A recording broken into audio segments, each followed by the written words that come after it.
വാർത്തകളിലേക്ക് ഏവർക്കും സ്വാഗതം. വാർത്തകൾ ചുരുക്കത്തിൽ.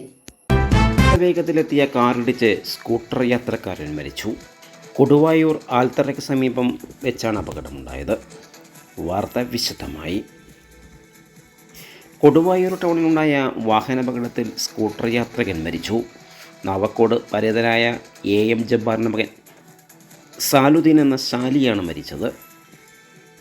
47 വയസ്സായിരുന്നു. കൊടുവായൂർ ടൗണിൽ ആൽത്തറയ്ക്ക് സമീപത്ത് വെച്ചാണ് അപകടമുണ്ടായത്.